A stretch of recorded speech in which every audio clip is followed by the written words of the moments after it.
Alors, c'est quoi au juste une chaussure d'ultra trail d'exception? C'est la question qu'on va creuser aujourd'hui en passant au crible la toute nouvelle On Cloud Ultra 3. Qu'est-ce qui fait la différence? L'amorti? L'adhérence? La durabilité? Ou bien ce fameux cocktail, presque magique, qui transforme des heures d'effort en une véritable aventure? C'est ce qu'on va essayer de comprendre. Et voici notre sujet d'étude, la On Cloud Ultra 3. Sur le papier, elle se présente comme un concentré de puissance et de fiabilité.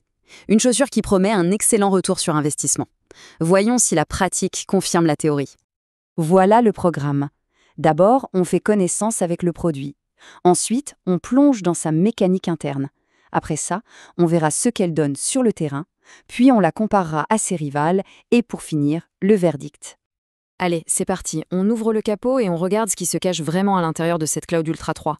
Ça va être un peu technique, mais promis, ça vaut le coup.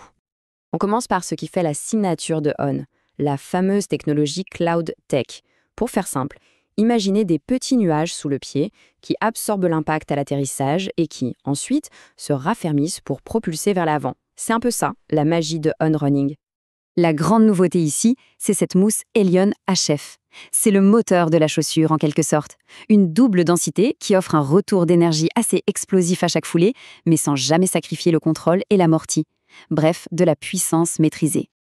Et bien sûr, pour que toute cette puissance ne finisse pas en glissade, il y a la semelle Michelin Grip. C'est un caoutchouc qui adhère un maximum, avec des crampons repensés pour mordre le terrain, qu'il soit sec, humide ou technique. Parce que la sécurité, ça ne se négocie pas. Mais une chaussure, c'est bien plus que sa semelle. On a aussi une tige en maille qui respire et qui sèche vite, une plaque en nylon, la Speedboard qui booste la propulsion, et le petit détail qui change tout, le système Flip Release.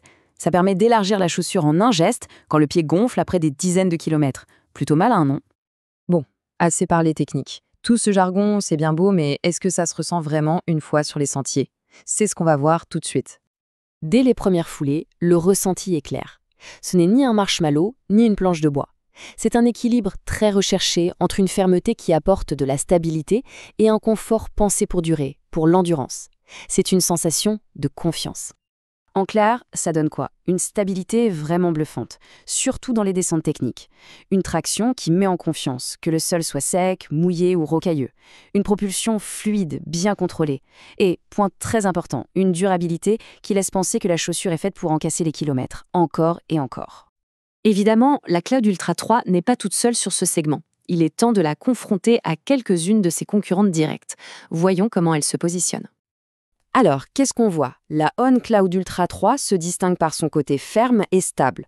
La Hoka Speedgoat, elle, joue la carte du moelleux, de la souplesse, et la Salomon Ultra Glide se situe un peu entre les deux, avec un profil doux et réactif. Côté prix, on voit aussi que la On se place clairement dans le haut du panier. En fait, on a affaire à deux écoles, deux philosophies. D'un côté, la Cloud Ultra 3 qui mise tout sur le contrôle, la précision, la stabilité.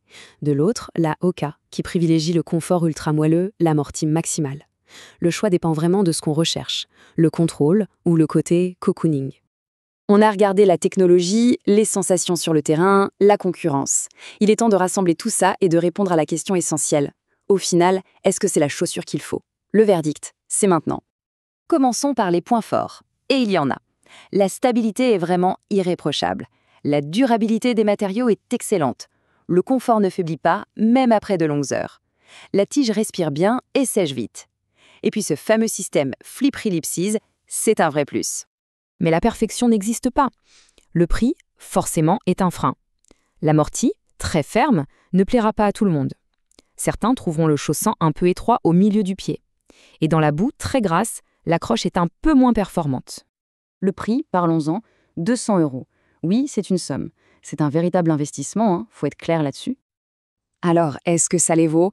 Eh bien, la justification se trouve dans la technologie embarquée. On paye pour l'innovation, pour la performance et surtout pour une durabilité qui promet de tenir la distance. C'est le prix d'une chaussure conçue pour ne laisser tomber personne, même au cœur d'un ultra. Le verdict est donc le suivant, pour les trailers exigeants qui ne veulent faire aucun compromis sur la fiabilité et la robustesse pour leurs ultra-distances, la Cloud Ultra 3 est sans aucun doute un choix de premier ordre. Finalement, tout se résume à une seule question. Sur la très longue distance, est-ce que la fiabilité à toute épreuve a un prix? La question reste ouverte, et la réponse appartient à chaque coureur,